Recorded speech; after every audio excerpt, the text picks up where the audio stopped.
This is the Bringing Business to Retail podcast with today's guest, Jake Nawrocki.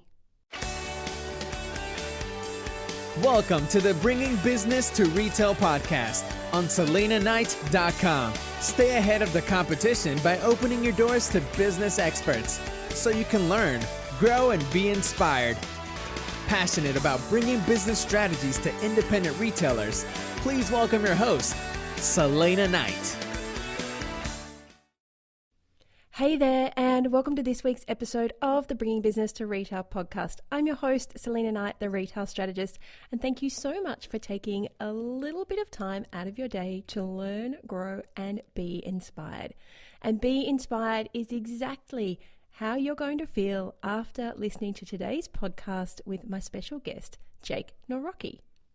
But before we even get into today's episode, I want to take a moment to remind you, in case you are not already aware, that if you're listening to this live, there are only 9 weeks until Christmas. I know, it's a little bit scary, and hopefully that holiday rush is starting to kick in for you. Now, I know personally, I have not even started shopping. I've asked my daughter to put together a Christmas list, so I've got some idea of what she wants. I still have to get through my husband's birthday, which is in November. So I have to think of 2 presents for him. And then I've got my nephews and nieces. So I've asked them to put a list together as well, because I'm really about giving presents that I've put a lot of thought into. But we're talking kids between the ages of 9 and 13. And at that age group, you know that they are super fussy about what they want. In fact, most of the time they just want iTunes gift cards and money. So the nieces and nephews got money last year before they headed off to their big trip to Disneyland. But this year, I am going to enjoy present shopping. And as a retailer, it's super important that you start putting your marketing campaigns together for Christmas like now. And if that is something that you need some help with, I want you to perk your little ears up now, because next week I'm going to be announcing something that can do exactly that for you. Create a full marketing plan to get you through the holiday rush and increase your sales and increase your profitability without actually stressing out. So I'm not going to tell you anything else.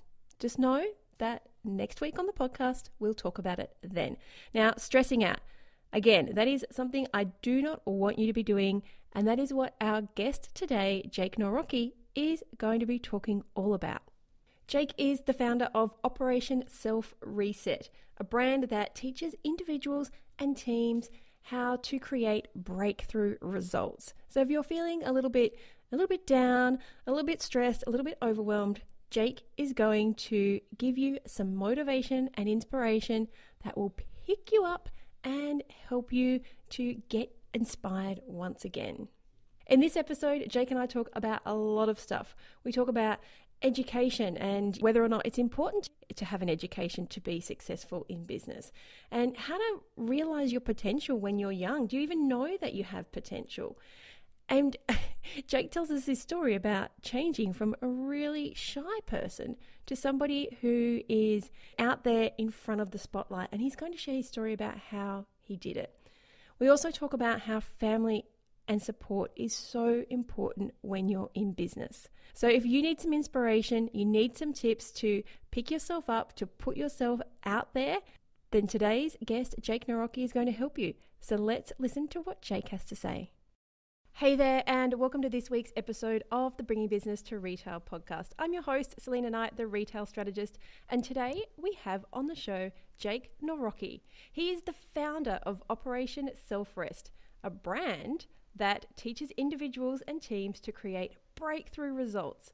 Jake has reached over 4.7 million people with his podcast and his high impact presentations. And every year, Jake also hosts live events. I love live events, so I'm really excited to talk to him about that.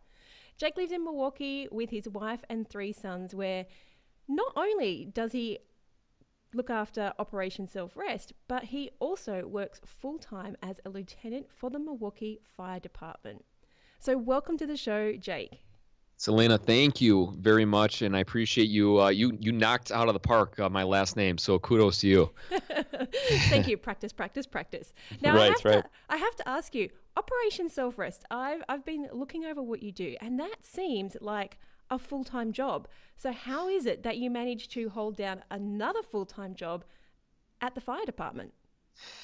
Yeah, it's a balancing act. There's a lot of ways I guess you can go about it. I think the biggest and the best way to start would be to get somebody as your partner. I'm fortunate to have a wife that is behind me 110%.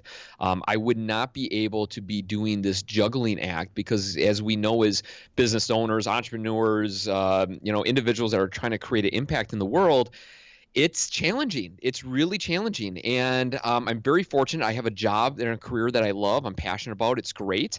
But also at the same time, I love Operation Self Reset that much more, and it's a really, it's a very unique dynamic. The biggest is making sure that you have a teammate that is a part of you that can support you and back you and is always there willing to assist and to try to make it work the best that you can. And especially when, we recently had our third boy, and he's 2 months old right now. And the first couple months he wasn't eating, he was up at night, and I'm going to work and I'm trying to, I was preparing for my live event in September, and just this whirlwind of emotion. And I mean, I was at wit's end with this emotional energy, emotionally drained, all these different types of feelings. The best part is that it challenges you, but as we know, when we do step outside of our comfort zone, we grow just a little bit. And every time that we push the envelope, we just push ourselves a little bit more, we're growing, we're becoming better.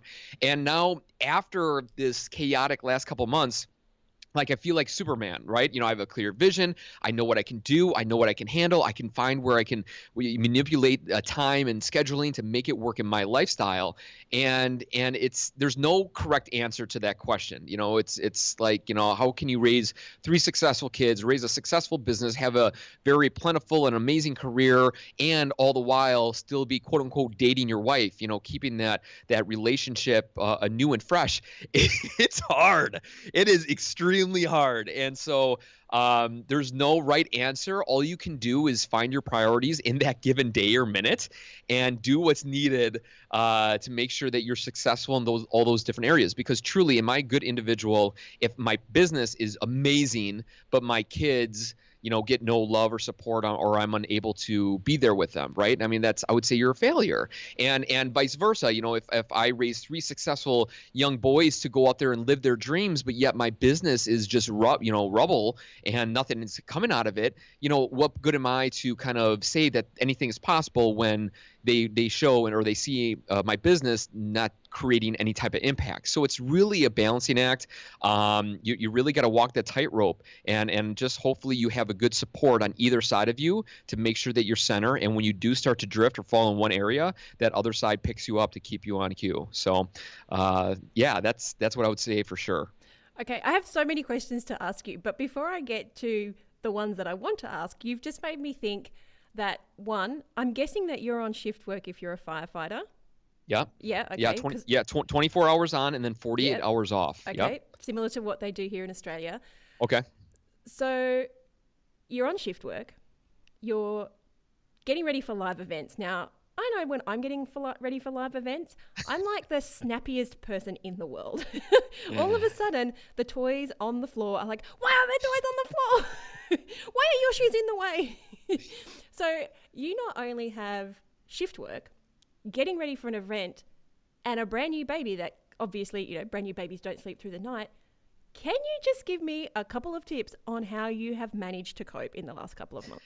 Oh man, it's so funny when you say you're just the littlest things set you off. And the problem with me, and I think most creative minds or entrepreneurs, business owners, is that it's you want to take the reins, right? You don't want to hand off and have somebody else deal with this or that, or to stuff the folders. And I'm very hands-on kind of guy, and so it was very challenging for me to keep on thinking like I knew I needed help, but I just kept on thinking, no, Jake, you got to do this. This is your challenge. This is your obligation. Blah blah blah. And I kept on moving through.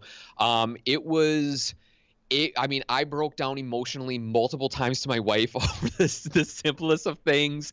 I mean, I was a chaotic mess. I don't even know how my wife dealt with me, to be honest with you. Fortunately, like I said, she's really my rock. She's not pro business, but she's totally pro family, but she gets where I'm coming from. And that was huge to have her really step up her game, which is really hard because, again, she just got over a very chaotic event of delivering a child into the world. And you're right. The fire department, I work in a very unique area where literally we were up all night. And so when you bust your hump for 24 hours and you come home knowing that you have a list of, 72 items that you need to complete in the next couple of weeks, and on top of that, pull together the best content available, because as you know, when you deliver a live event, you want to give value. It's taxing. It's taxing to the 10th degree. And as I reflect on the last month here, because my event was early September and recording this right now a little bit, a couple weeks after my event, reflecting back, I mean, I'm very impressed on how I was able to do it. But at the same time, the best way to be a great business owner, or a great family man, a great worker of a corporation or your industry, is to reflect on the things that worked and the things that didn't work. And the things that didn't work was me doing it all. And the things that are going to work in the future is me building out my team.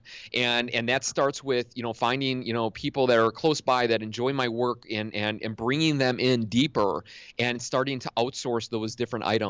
And so once you start to realize and reflect on the things that went well and the things that didn't, you start to understand that the only way that you can personally grow in any field is to understand the things that you can handle and the things you can't handle. And the things you can't handle, either number one, you learn that skill, but that takes time, that takes energy, that takes knowledge. You got to connect with the right people, or you can focus in on what you're freaking awesome at, and then go ahead and outsource the rest. So it's kind of funny as I reflect, like it went by so fast and I was so dialed in. I mean, my mind was just zoned in. Like, when I was sleeping, I was thinking about it. When I was working, I was thinking about it.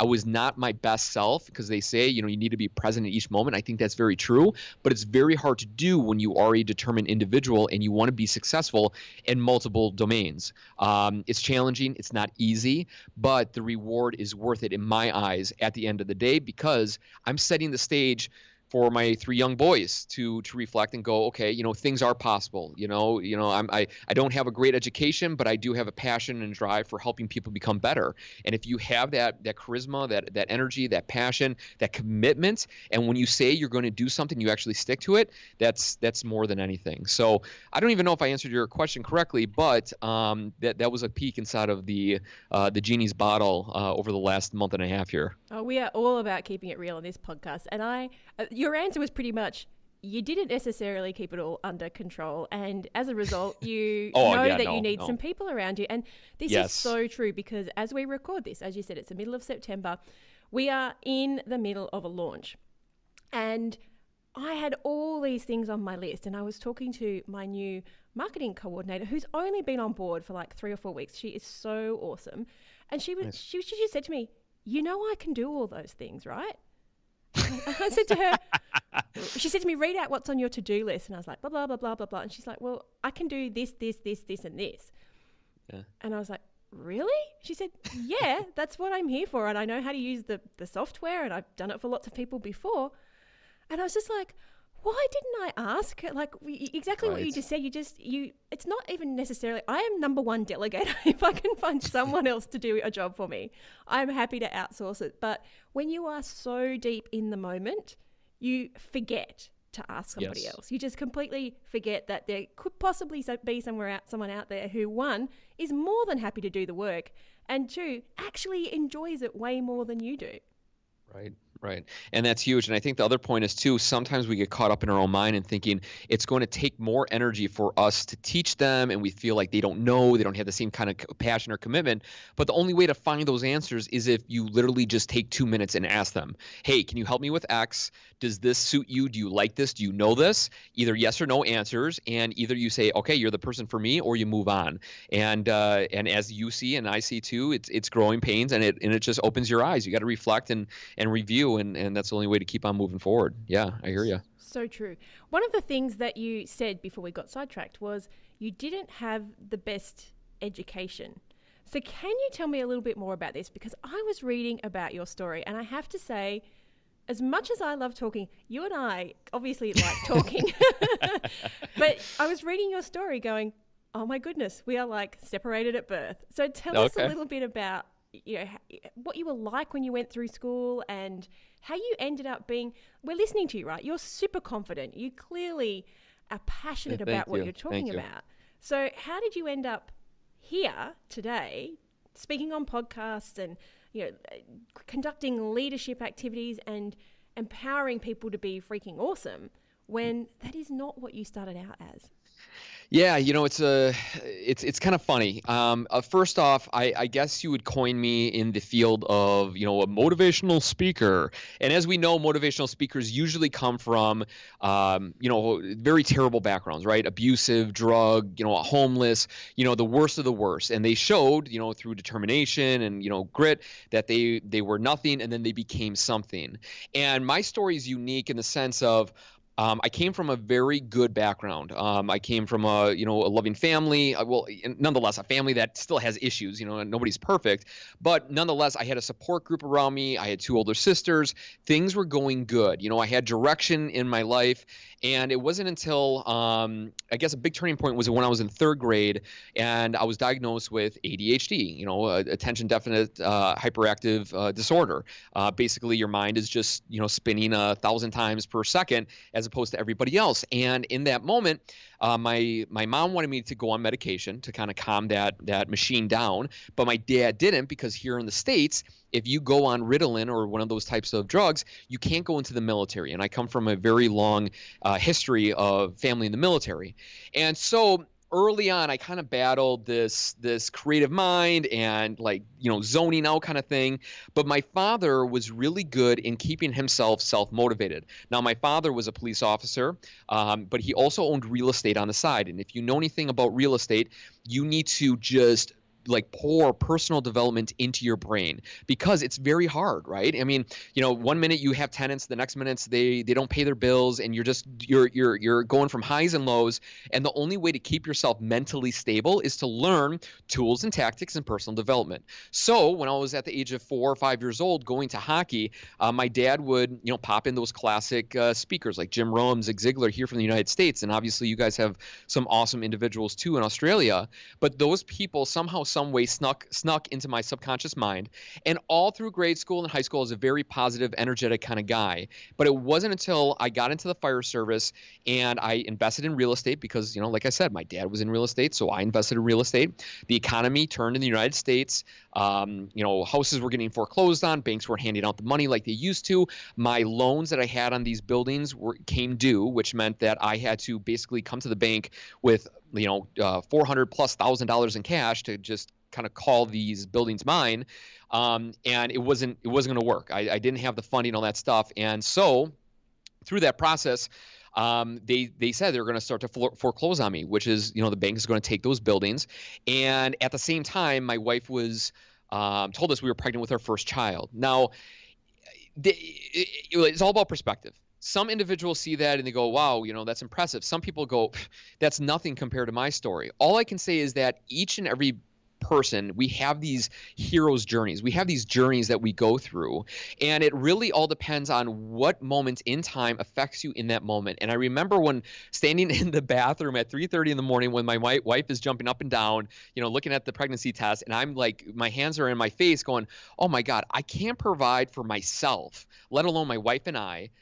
And now we're bringing a new member into the world. Now, again, remind you, my wife was a teacher. I was a firefighter. We had secure jobs. So it wasn't like we were on wit's end or, we're living off of welfare. It was just a moment that I just didn't feel like I was capable of being and doing something more. And in that moment, I knew to myself, there's people that are going through worse stuff than me right here, right now. And instead of me feeling bad for myself, instead of me thinking that children are dream wreckers and they drain your funds and all this stuff, I thought to myself in that minute, why not me to go and inspire people somehow, some way. And out of that moment came the podcast, which then led into coaching groups, then led into learning how to walk on fire, break boards, snap arrows with our neck, which learned and launched me into then creating a live event here in Milwaukee, which then created into the snowball effect of, books and all this other great things that came out of a moment when I thought to myself, I can give more. And it wasn't a more of I need more in my own personal life, but I know I can help other people, because the best way that you learn things is that you teach things. And if you're able to teach people what you learn in a sense of, I'm not the guru, I'm not the one-stop shop, I don't know it all, but this helped me, I learned this is a great, a habit routine, whatever the case may be, you grow exponentially. And if you're able to share that, people that are in worse positions or even better positions, they hear you, they hear your voice, they hear your energy, they hear your commitment and passion. The world is unstoppable. And so it's funny because I don't have the classic story of a motivational speaker. And a lot of people judge me on that, especially my close friends, when I was going through this transition of, working in the fire service. And then, I'm balancing now on the side of this personal development thing. And they're like, who are you? Dude, I know you growing up. Like, you were fine. You had some issues and ailments, but who didn't? And why do you claim yourself now to be this guru of personal development? I'm like, I'm not, but I know somebody needs it out there. And that was the springboard. When you know that your business, your ideas, your creative sense, your bliss, whatever it is, can serve others, the world is unstoppable. And obviously the individuals that are listening to this right now are in the industry of serving people, serving them with a tangible good, or serving them with a warm cup of coffee, or serving them with amazing customer service. And if you can keep on reminding yourself, these are the people that you are helping. And even though you have all this other jargon and craziness of, lack of funds and this is going on, and, you got a fire over here and you got a fire over there. If you can think, how can you serve the people that are coming into your business better, whatever the case may be, the world is unstoppable. And the last thing I'll say before I take a breath here is, why not you? Why not you to bring your best self? Why not you to connect on a deeper level? Why not you to create an experience like no other? The thing is, when you put yourself on a platform like podcasting or opening a business, you hang up your shingle, is that people will start to judge you and critique you and say, oh, you're never going to make it. It's a really tough industry, all those naysayers and all that stuff. And you got to keep on reminding yourself, why not me? I have the ability because I'm smart enough, I'm good enough, and I'm capable. And when you have that mentality of, you're going to continue to grow each and every day, and I talk about growing 1% every single day, there's no stopping you. You become a locomotive with thousands and thousands of cars behind you of this momentum and energy. And once you do that, the world is unstoppable. Again, it's easier said than done. Let me, it's not all sunshine and roses, as we know, but you got to make sure you control that self-talk that's going on inside your head, because if you lose that battle, then that's when your business shuts down. That's when your relationships shut down. That's when your own personal desire and passion and commitment shut down. And when you lose that, you lose everything. So one of the things that you wrote on your website was, I was always the quiet one in class. And that, I didn't know about your ADHD. I hadn't seen that on your website, but I was always the quiet one in class. And sometimes you were saying that your friends say, but I knew you growing up. But you know what? Sometimes moving from the shy person to the confident person is such a transformation anyway, that is something that you should shout from the rooftops, because I get that. And I also get the real estate thing, because that was my first dabble into business. And you are so right. You have to, not only ride the roller coaster, but you have to educate yourself to know that when this happens, this is a course of action that you can take. I'm an action taker. I like to have a plan B if something goes wrong. Nice. So when people say to you that, I knew you growing up and you didn't have the hurdle that you needed to jump from, well, actually, overcoming an illness and becoming a confident person who's prepared to speak out, that is a huge change to make. So you should be very proud of yourself. Yeah, thanks. We all have the ability. I have an event called Self Reset Power, and the big rah-rah of it is that we all have more to give. We really do. And the only thing that's kind of stalls us in that progression is ourselves. And if you can mentally get through that junk and that mud and all that stuff, that's when the true self comes on out. And I appreciate the kind words and stuff like that. And as I reflect and I see my boys, get shy and bashful and stuff like that. And I want them to be those extroverts, right? Like always, being those kind of crazy kids and, funny and, just saying weird stuff. And at the same time, though, I know that that's not part of their journey. And so, and it's a reminder to myself of, I wasn't like that. And look at what I'm doing today. And it's all within us. If you're an extrovert or an introvert, it doesn't matter your personality type. You have more to give, plain and simple. And you got to start showing up as that type of person that you strive to become. And once you do, great things can happen. But yeah, I appreciate those kind of words. How did you go about changing, though, when you had that moment of clarity that you had to go out and give back to the world? And I'm sure that if you look back now, you could probably see that throughout your life, you were always giving advice to people, because I know that when people say that to me, they're like, well, you always used to tell me the answer, or you used to be able to find where I needed to go. And I think inherently the people who do this kind of work that we do, we go out there and we lead people right back from the beginning. We were always willing to help. We were always the one who washed up the dishes when you went to somebody's house because you wanted to feel like you're a helper, or the one who was always giving advice or had the answer to the question. So how did you go about making that change from, the quiet, shy guy to the confident guy? Thank you for bringing this up. I didn't even think about this story, but I'll kind of put it into context of an event that happened when I was in the 7th grade. We were fortunate enough, my family and I, to go to Paris.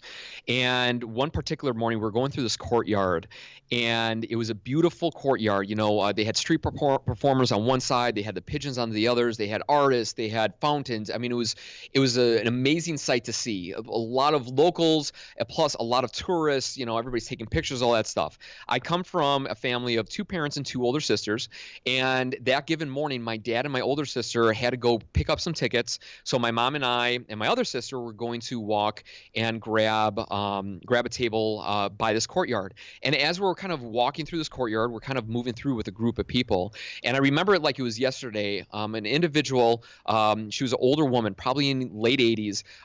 She had a big kind of shoulder purse, and she was holding on to, hunched over. You could tell she was a very determined working older lady that was going to work or going to jump on the subway.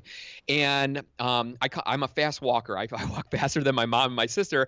And so I remember like this just peaceful moment of my mom and my sister are about 8 feet behind me. I'm kind of up by this older woman that's latching onto her purse and just kind of very direct, going to her job. And out of nowhere, I hear a blistering scream, a screech of terror. And it wasn't a screech of terror from a random, it was a screech of terror from my mom. And in that second, it happened so fast, I heard the scream. As I'm turning, I get pushed by a large man. He must have been 6'4", very, very mature guy, very strong, very robust. And he bumped me, he pushed me out of the side, and he grabbed onto this old woman's purse and yanked it off her shoulder so fast, she had no idea what was going on.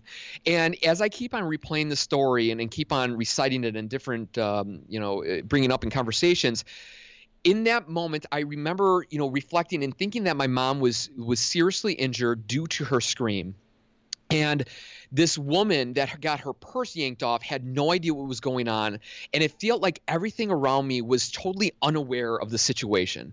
And in that moment, I did what I felt was the best thing to do in that situation, and I chased after that guy. And remind you, I'm just, in the summer between 6th and 7th grade, I have a large backpack on with all my sister's clothes and water bottles and knickknacks, because as the younger brother, you can become a pack mule. And I remember running after this guy in this big backpack, waving back and forth. And this guy is obviously like an Olympic sprinter. I mean, he just crushed it out of that courtyard. And I'm just sprinting, and I just kept on thinking to myself, this isn't right. I need to get him. And it wasn't until my mom behind me was screaming at me, Jake, stop, please stop, Jake. This chaotic, emotional, crying, screaming, emotionally felt yell. that I finally threw on the brakes because number one, that guy was long gone. But number two, I knew that I had to go and serve my mom. And I turned around, I instantly broke down and cried. I ran to her and we hugged and she was okay. She was fine. The guy just pushed her out of the way like he did to me. Fortunately, my mom was holding on to my sister. They're kind of like telling, stories and laughing and stuff. So they're kind of latched onto each other. So my sister kind of caught my mom. And in that moment, I remember I still have this journal. My mom gave me a journal for kind of experience in Paris. And I remember writing in this journal, like this emotional just garbage that I felt inside of this pain and irritation and the hatred of like, how can somebody do that? It was like my first time real life experience outside of my normal, environment here in America, that this guy would do this. And I remember putting in this journal that somehow, some way, I knew that there was something bigger for me. Like I kept on writing it down multiple times in this journal. And so when you ask that question, like, how did you, step outside your means? I don't say that was a defining moment. Because there was a lot of lead up to it. My dad was a police officer. He told me to protect my family because my dad was gone on long shifts. He told me if anything happened, I had to take care of them, and all these kind of things that built up to that moment that when that guy stole that purse, I chased after him. It was human instinct. But at the same time, my mom called me off of chasing after that guy because she was scared for my safety. She was scared of what was going to happen, the fear of the unknown, all those different kind of keywords that I use in personal development. And when I tell people, I guess the moral of the story is that when you have this innate nature to go and chase after somebody or to chase after that thing, or you have this gut reaction to do that thing, good or bad, you got to go and explore that, because there's always going to be somebody behind you telling you not to go. And in that situation, obviously my mom did the right thing. She didn't want me to go, but at the same time, I knew I had to go and get that guy. Now, if I got that guy and I tackled him, I don't know what I would do. I mean, I don't know. Maybe I'll just take the purse back or something, but I knew that there was something I needed to do. And in reflection here on my progression of where I am today, when that feeling came back up, and when I was standing there in the bathroom, the real estate was a mess. I didn't feel justified as a soon-to-be father to provide for a new individual. I knew in that moment that I had to do something bigger, and there wasn't really much like hee-hawing or like, outlining or planning or anything. I just knew there was a bigger vision and I had to go after it and help people that were in a worse situation. And so it's a reminder for all of us that when you have that thing, you just got to do what you feel is right. And there's always going to be somebody that's always going to tell you it's not going to work, it's going to be bad, you're going to get hurt, the fear of this and that or whatever. But if you can go and chase after your own purse snatcher, or if you figure out what you're running after, the world opens up and it's clearer and it's more direct. And then that's when you can find your passion, your bliss, that thing that absolutely fires you up. And that's where I'm living right now. I'm living on the peak of the mountain and just still amazed by the sights and the sounds that I have in front of me, because I know I'm living that. And when you can find that, there isn't a moment of the shoulda, coulda, woulda, maybe I should, or I don't know. When you're in that moment, you just go with it. Yeah, I say all the time, either yes or no, no maybes or kinda. You just do it, and great things can come out of it. Was the old lady okay? Yeah, she was okay. She was absolutely had no idea what happened. Like, it was almost comical, because as I walked past her, obviously there's a language barrier.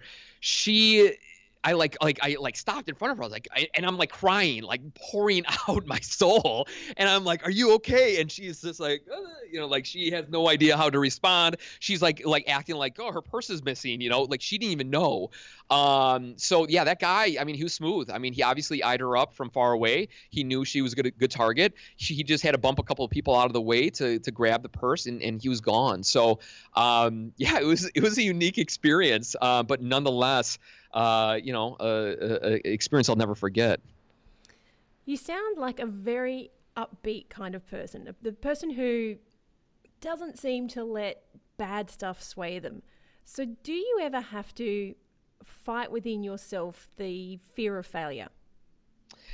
Fear of failure, yes. Only because I know that like I'm on this path, right? I know what I'm doing. I feel very clear in my direction. Fear of failure, only that I know if I stop now, then what the heck have I been doing for the last 4 years?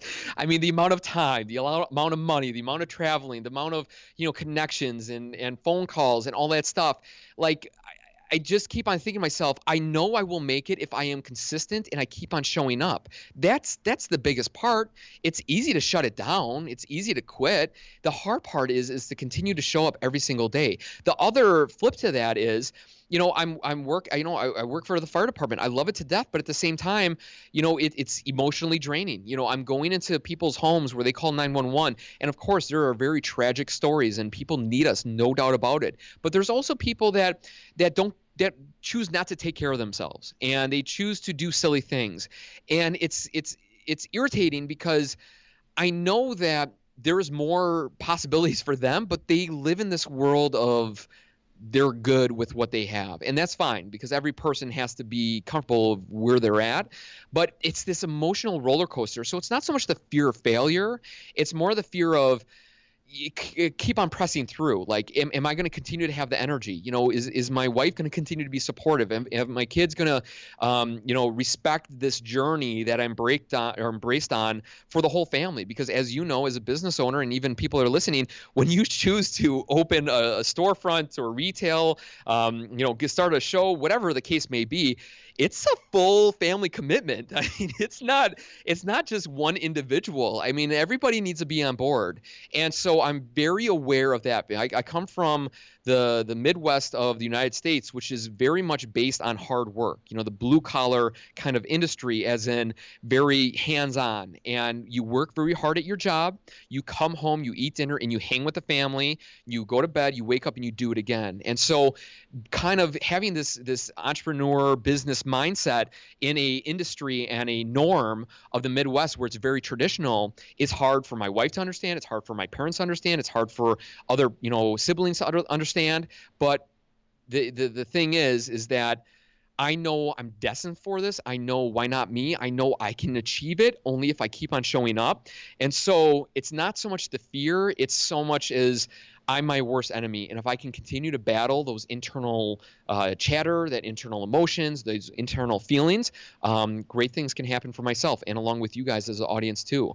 You got to keep yourself in check. That's the only way to keep on moving forward. It's a bloody roller coaster, isn't it? Like oh man, it's crazy. It's just euphoric, and other days it's like, oh. Totally. Right. Can we have a bit of friendly banter here? A bit of friendly, go for friendly it. Go debating. On your Skype profile, it says, "Winners never quit, quitters never win." Yes. You know where I'm going with this? Yeah, go for it. Okay, so do you think that you should never give up if you've got a goal? Do you think that there is never a point where you have to realize that it is not going to work for whatever reason, and winning is actually quitting and walking away? Yeah, it's so funny. I am pro quitting, and I say that only because you need to have your limits, right? That quote, "Winners never quit, quitters never win." The mentality to that is this: the people that are choosing to be in that competition, I'm using the phrase of sports here. You're going into that sports activity because you know that you have a chance of winning, and so the only reason why that quote gets misrepresented is because everybody thinks it applies to every type of industry or any type of idea or anything like that. For me personally, when I reflect on that quote, first of all, that was on my dad's license plate, WQN NQW. That was his license plate since I was a little kid, and it's still his license plate today as a reminder to myself of, don't quit, keep on moving forward. But again, if that domain is not working out, and if you're throwing money in it, you're throwing time at it, and it's not producing the result that you desire, then you need to pause, throw it in neutral, and you need to recalibrate. But for me, I created an invention called the tailgate spotter. The tailgate spotter was an invention I created when a large cabinet fell out of the back of my pickup truck. And a tailgate spotter was nothing more than a device that stuck out the side of my car that let me know if my tailgate was down or up. Because the whole reason why that cabinet fell out of my truck was because I didn't put my tailgate up. And the reason why I say that something fell out of my truck, I was going down the expressway at 70 miles an hour, and that cabinet fell out of my truck, and it hit the car behind me, caused around $2,000 US dollars in damage. And luckily, it wasn't a motorcyclist or somebody else. It could have probably killed him, right? And so I created this device. I patented it. I built in my basement. I built a website. I built videos. I did this and that and all this other types of things to market it, to bring it to fruition. I went on blogs and forums and all this stuff. And I even went out to Las Vegas. And when I was out in Vegas, there was this conference called the Tailgate Conference. And I don't know if you guys know, you guys have something similar, like the Shark Tank. Here in America is like the Shark Tank. You guys have... We have the Australian Shark Tank. Okay, perfect. So you guys understand, basically these influential people, they go all in on some of these businesses. And while I was in Vegas, one of the Shark Tank members was at this show. And I was like, oh my God, this is meant to be. This is meant to be. I'm going to pitch him on my device. He's going to invest, $1 million. And next thing you know, I'm the next big thing in America here. Well, I meet with him. He blows me off multiple times. I'm very, very committed. I'm very determined and passionate in this invention. I show him the invention. I pitch it to him and his group of like 10 guys. And all he said to me after my pitch, my best sales pitch that I'll never forget, and I turned around and it was crickets. And I said, well, what do you guys think? And he goes, well, what are the facts? And I said, what do you mean facts? He goes, well, how many trucks are there? How many people have this issue? Blah, blah. And I said, I don't know. He goes, well, if you don't know, then I don't know if this is a good business. So that's for you to figure out. And he walked away from me. And it wasn't a negative conversation as much as maybe I portrayed it, but it really was like a needle to the heart, right? Again, an invention is like, raising a child, you put all this energy into it. And at that moment, I was like, okay, I got to do more research. And the wind kind of came out of the sails. And that's when the wheels started to fall off. And I wasn't, it wasn't selling. I wasn't reaching out to as many people as I could. I lost that desire, that hustle, because all that internal doubt and emotions and feelings and all that garbage started to pour into my head. And I started to listen to everybody else of this is a dumb idea. This is ridiculous, blah, blah, blah. And so I threw on the brakes. And I paused that, and to this day, some people, every once in a blue moon, somebody will buy it, but majority, it just sits there out in the abyss as a reminder to me, that, it was good for me to quit that because it allowed me to find this, but also B, it also showed me how negative we can be on ourselves and listen to other people when we need to just keep on focusing and listening on ourselves. And so that's a message I'll never forget. It's something I quit on totally. I failed on that. If you want to call it straight up, I failed on it, but it allowed me to get where I am today. And I use it as a reflection point of what I learned previously. And if you can do that, implement that into your own life, of your own failures or the own things that didn't work out, then you're that much more of a better person, because the way that we learn in the personal development field isn't so much on just what works, like what is the exact success formula. Majority of it is learning from other people's issues and the peaks and the valleys and the things that went wrong and how did they get out of that, is where the true learning goes into practice. And the last thing I'm going to finish up here with this story is that when it comes to leadership, I'm a lieutenant in the fire department, so I play a leadership role, and I'm always curious on how to become a better leader. And one of the things that there was this book that interviewed around 1,000 individuals and 1,000 leaders in different domains, and from high up CEOs to just low level management.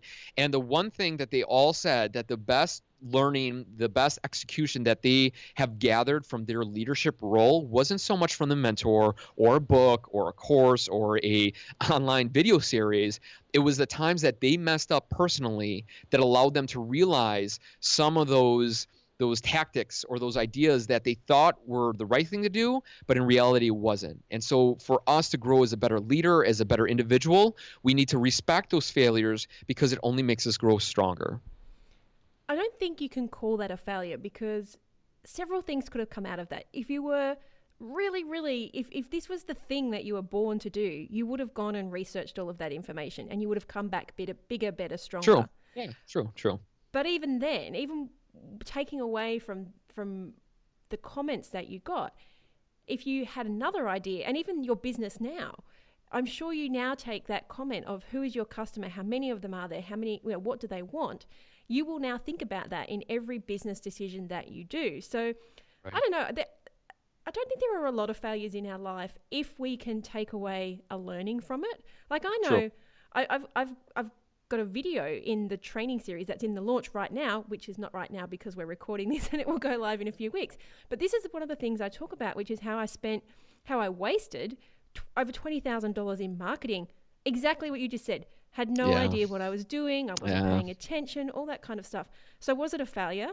Well, no, because now I can teach people how to make sure they get a return on their marketing. Right. Learn from my mistakes, people. Right, totally. And you know what? You get more respect out of that, right? I mean, because if you said I invested $20,000 and it worked perfectly, well, then to be like, well, I don't know, is that going to work for me? But when they hear that story that you invested all that money and it totally flopped, they can relate, right? Because we all make bad investments, bad ideas, all that different types of stuff. So yeah, no, you knocked it out of the park. Exactly. So it's only a failure if you don't have a lesson learned from it that you can Right. then put into place in the future. Because learning the lesson and not putting it in place, two different things.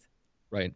But also, too, one last thing, failure gets this bad rap, but I don't think of failure like most people, like it's this, tragedy and I'm a loser because of it. I think of a failure as a failure, like an isolated event, and it allowed me to grow from. And so, you got to be very aware of the words that you're using. For me, it doesn't affect me that much saying failure, but your regard to saying that it's not really a failure because you're learning from it. So you're growing from that experience. And so you're using a different set of words. And so this is a reminder to all of us to make sure that we're checking in on the words that we're using that affect us differently. So for me, failure is not that big of a deal, but for you use a different type of words to use it to your benefit. So it just shows that two different perspectives on the way the mind works. And so you got to be very cautious of what you're putting in and what you're saying to yourself. So sorry about that. Go on. No, that's okay. And I could start a whole new story, but I'm very mindful of the time. So I'm going to finish up with a couple of last questions. The first one is, what is your favorite store? Favorite store? Oh my gosh. Whole Foods, here in America, it's a organic, natural health food store. My second favorite store, oh boy, I'm totally into sunglasses. I love sunglasses, so I will go to a sunglass store all day. And then I would have to say my third favorite store has to be an Apple store, electronics store, if seeing the cool gadgets, I kind of like that stuff. And then lastly would have to be a clothing store. I've really gotten into, as I continue to increase my exposure and advancement of my own career here, I'm growing fond of very expensive clothes, which I guess is good and bad at the same time. And by no means do I use it as a status symbol, but if you can wear something that you feel really good in, you have that extra pizzazz, that extra confidence. And I will leverage the heck out of wearing something that fits me perfectly, that looks great on me all day, as opposed to trying to go for just a regular plain Jane shirt. So again, each their own, but yeah, those are my favorite stores. Okay, ever the entrepreneur, can't just give me one answer. Sorry. But it's funny because as a customer, I'm just sitting here thinking, this is my brain, right? As a strategist, Okay. I'm sitting here going, you have just told me so much about what you value. Before you said the last little bit, when you said Whole Foods, sunglasses, and Apple Store, in my head, I am already marketing to you because I know the kind of things that you value. And this is really important. This is not where the conversation is going, but... No, I love to hear your insight because I don't think like that, and I should, because again, I'm serving an audience, right? So I should be more aware. But yeah, that's interesting how a simple question can lead into, I mean, I could have probably rambled for another 10 minutes on the stores that I love, and you're right on the values that I put, and especially the order that I put it in. Food was first. I value food more than anything else, and obviously it kind of goes from there. But then it interesting. came to looks. I like that. Everything was about looks. It came. Which I'm not trying to kind of diss you here, but what I take away from that is you are prepared to spend more to have quality. Low price is not the thing that you value. What you value is the comfort, the ease of shopping, the experience that comes with places like Apple and the Sunglass Shop and Whole Foods. So yeah, to me, I'm just sitting here going, yeah, you are the perfect person to market to for premium goods. That's why you brought me on the show, right? Oh boy, here we go. So my next question that I ask everybody is, what makes you go, wow? So think about Whole Foods. What makes you go back there over and over again? Because you could go to Trader Joe's or you could go to a grocery store that has organic produce. But what makes you go back to Whole Foods again and again? The experience, from everything from the most minute details, the way that they position their fruit. You know, the first thing that you go when you walk into a Whole Foods, you know, again, which is a very polished organic store here in the States, is that, you know, they have beautiful flowers. You know, they have bright colors. They have fresh flowers. The aromas, the senses. You know, the high quality lights. You know, the precision on the way things are in the, you know, on the shelves, or the way things are displayed, the free samples, you know, the full experience. When you do that, you feel good. Like, I don't care if I'm having a bad day. If you walk into a Whole Foods, you better have some money in your pocket because everything in there is so expensive. But the experience you get is just really high end. Like, and it doesn't matter if you come from a very low means, anybody can walk into that store. And if you can have an experience where it pulls you away from where you're currently at, it opens up your eyes to just feeling good and being like connected and all that stuff. And that's why movies are really popular. They pull you away from your norm, right? And so that's maybe a way to look at it, kind of set it up in a way that it pulls people into a different realm of thinking when they walk into your store or small business. What I've always loved about Whole Foods is it has something for everyone in our family. So, you know, if you want to pick up some lunch, there's all the different counters. And if you want to pick up something for dinner, then you could go to that section, and the quality is also great. So I love going to Whole Foods. In fact, I'm coming to America next week, and the first thing I searched out was where is the nearest Whole Foods to where I'm staying. Nice. Where are you going? Where are you coming to in the States? I'm coming to Los Angeles for the National Retailers Federation conference. Oh, cool. Awesome. I'm hosting a podcast there. Oh, great. Awesome. All right. Well, thank you so much for joining us. And I know that you've got quite a lot of inspirational tools on your website. So if people would like to know more about Jake Nawrocki, where can they find you? Type in Jake Nawrocki in the Google machine, or go to Operation Self Reset, a weekly podcast also, and you'll find out all the other cool things that I'm doing with live events and group coaching and all that jazz. So great to connect with you guys. I appreciate you. Thanks for listening in, and very honored to be a part of this show and part of this message. And you have a very smooth personality, very easy to talk to. So I appreciate that. Selena, and I thank you for your time. Thank you so much. And I've come a long way from the shy little girl that got a report card once that said, Selena is not as fragile as I thought she was. That's awesome. I hope you enjoyed this week's episode of the Bringing Business to Retail podcast. You can find all of the show notes over at selenaknight.com. If you found something that you heard today particularly useful, I'd love it if you could leave me a review on iTunes or Stitcher. And of course, feel free to share this episode with someone that you think could benefit by listening to it. Want more retail biz strategies? You can watch the Bringing Business to Retail TV show, where each week I'll answer a question or provide you with a simple, actionable retail biz strategy that you can implement in your business right away. If you have a question or a guest, I'd love to hear from you.